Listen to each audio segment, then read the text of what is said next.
ఒక సంవత్సరం కాదు, 2 సంవత్సరాలు కాదు, దాదాపు ఒక 1.5 దశాబ్దంగా తిరుమలను అడ్డు పెట్టుకొని తెలుగుదేశం పార్టీ చేయని రాజకీయం అంటూ లేదు.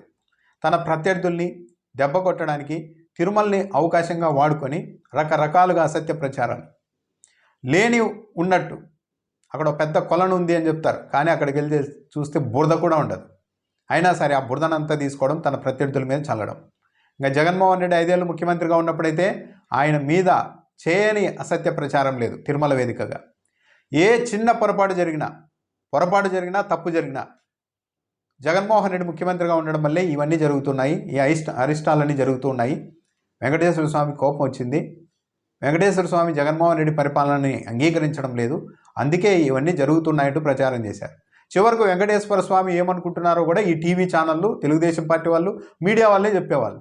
ప్రజలు అదే నమ్మాలి అన్నట్టుగా ప్రచారం చేసేవాళ్ళు. ఇప్పుడు ఏమై జరిగింది? ఇక తెలుగుదేశం పార్టీ మద్దతుదారులు ఇక జీవితంలో ఎప్పుడైనా సరే తిరుమల విషయంలో ప్రత్యర్థుల్ని టార్గెట్ చేయగలుగుతారా? మరో ప్రత్యర్థి ప్రభుత్వం ఉన్నప్పుడు తిరుమలలో వైఫల్యం అంటూ ఒక మాట మాట్లాడగలుగుతారా? చరిత్రలో ఎన్నడూ లేని విధంగా, టీటీడీ చరిత్రలో ఎన్నడూ లేని విధంగా క్యూ లైన్లలో టోకెన్ల కోసం వెళ్ళి మనుషులు చనిపోయారు. ఇంత వైఫల్యం ఏ ప్రభుత్వంలోనూ ఇప్పటివరకు జరగలేదు. ఇప్పుడు ఈ ప్రభుత్వం దాన్ని మూటగట్టుకుంది. ఇక ఇంకోసారి ప్రత్యర్థుల గురించి తిరుమల విషయంలో అవతల వాళ్ళు అధికారంలో ఉన్నారు కాబట్టి, వెంకటేశ్వర స్వామికి నచ్చలేదు కాబట్టి ఇలాంటి అరిష్టాలు జరుగుతున్నాయని మాట్లాడే నైతిక హక్కన్న ఉంటుందా? కోల్పోయారు.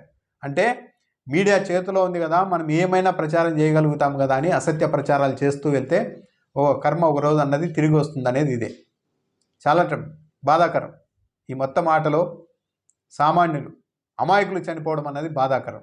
కానీ ఈ రాజకీయాలు చేస్తూ వచ్చారు కదా తిరుమల వేదికగా అడ్డు పెట్టుకొని. ఇంకా విచిత్రం ఏంటంటే, ఇప్పటివరకు ఎప్పుడైనా గమనించారా? తిరుమలలో ఏదైనా జరిగితే అధికారులను నిందించడం తెలుగుదేశం పార్టీ నిందించదు. డైరెక్ట్ జగన్మోహన్ రెడ్డిని, వైసీపీ నాయకుల్ని, లేకుంటే అప్పుడు చైర్మన్లుగా ఉన్న వాళ్ళని మాత్రమే టార్గెట్ చేస్తూ వచ్చేది. కానీ ఈరోజు ఏం చేస్తూ ఉన్నారు? చంద్రబాబు నాయుడు గారు అక్కడికి వెళ్ళారు తిరుపతికి, కానీ పక్కనే చైర్మన్ బిఆర్ నాయుడు ఉన్నారు. ఏంటయ్యా బిఆర్ నాయుడు ఇట్లా జరిగింది, నువ్వేదో సమర్థుడు అని ఇస్తే ఇలా అయిపోయింది ఏంటి అని ఒక్క మాట అన్నారా? అనలేదు. అక్కడున్న కింద స్థాయి అధికారులను, జేఈఓల్ని అందరూ కలిసి ఒక బలిపశువుగా ఒక డిఎస్పీని ఎన్నుకున్నారు. ఆ డిఎస్పీ కారణంగానే ఇదంతా జరిగింది అంటున్నారు. అసలు క్యూ లైన్ దగ్గర, ఆ టోకెన్ల పంపిణీ కార్యక్రమం దగ్గర కనీస స్థాయిలో పోలీసులను ఎందుకు పెట్టలేదు? అసలు ఈ పోలీసులంతా ఎక్కడికి వెళ్ళారు?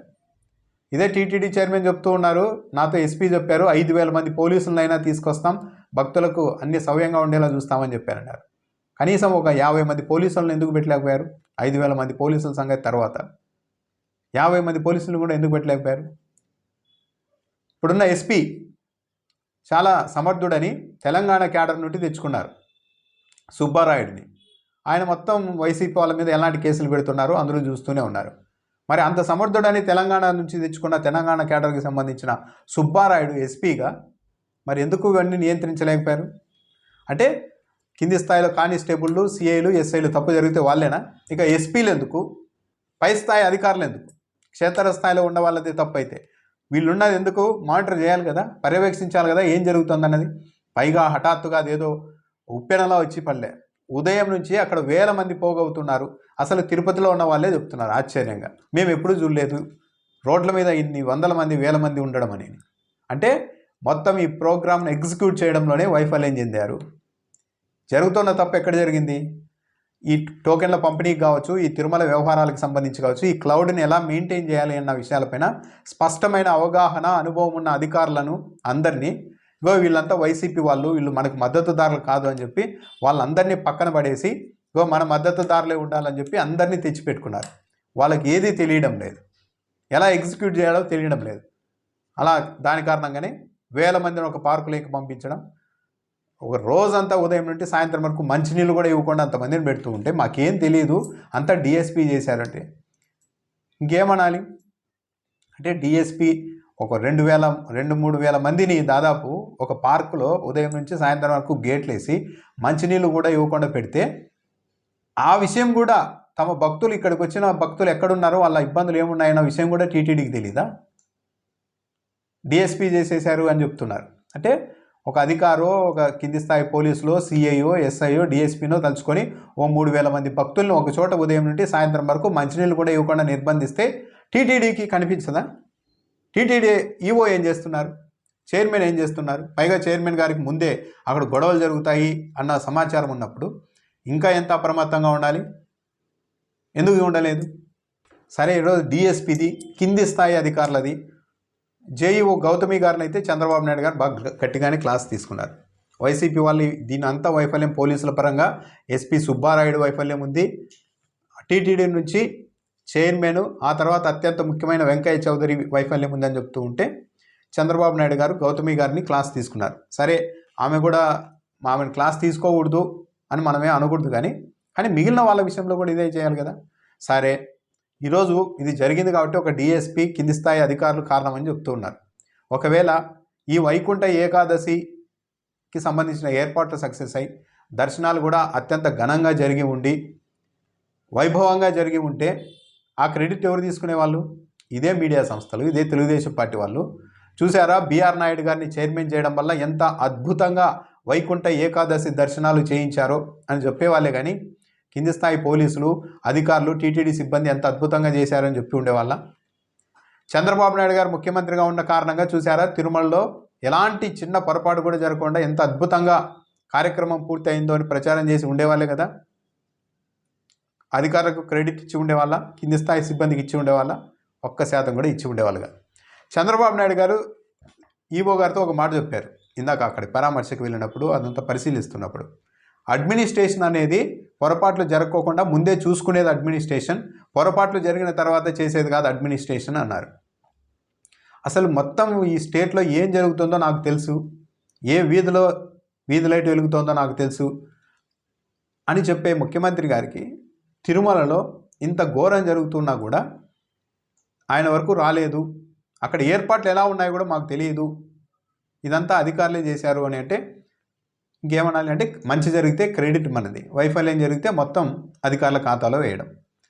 అధికారులు ఈఓ కావచ్చు, జేఈఓ కావచ్చు, వీళ్ళంతా ఏమాత్రం నైతికత ఉన్నా అక్కడ చనిపోయిన వాళ్ళని చూసిన తర్వాత చెల్లించైనా మమ్మల్ని ఇంకో స్థానానికి బదిలీ చేయండి అని వాళ్ళే సొంతంగా ప్రభుత్వానికి విజ్ఞప్తి చేసుకోవాలి. చైర్మన్ గారికి ఏమాత్రం గౌరవం ఉన్నా, ఒక నైతిక బాధ్యత వహించాలి అన్న ఇది ఏమాత్రం ఉన్నా ఆయన తప్పుకోవాలి. అలా చేయకుండా కేవలం కింది స్థాయి అధికారుల మీదకి మొత్తాన్ని వ్యవహారాన్ని తప్పించేసి చంద్రబాబు నాయుడు గారు అక్కడికి వెళ్ళి అధికారులను మళ్ళీ గతంలో లాగే హడావిడిగా చేసేసి చంద్రబాబు నాయుడు గారు తప్పేమీ లేదు, ఇంత అధికారుల తప్పు ఏంటి ఎట్లా? ఇంకో విషయం కూడా చెప్పారు కలెక్టర్ని ఉద్దేశించి అనుకుంటా. అసలు ఇన్ని వేల మందిని ఇక్కడ పెట్టారు, ఒక్కసారిగా గేట్లు తీస్తే వాళ్ళు ఎలా స్పందిస్తారు అన్న కనీస హ్యూమన్ సైకాలజీని కూడా మీరు అర్థం చేసుకోలేకపోతున్నారా అని మాట్లాడారు. గోదావరి పుష్కరాల్లో కూడా ఇదే జరిగింది. అందరినీ ఒక చోటికి తోసేసి హఠాత్తుగా గేట్లు ఎత్తేసరికి తోసుకొని వచ్చేశారు.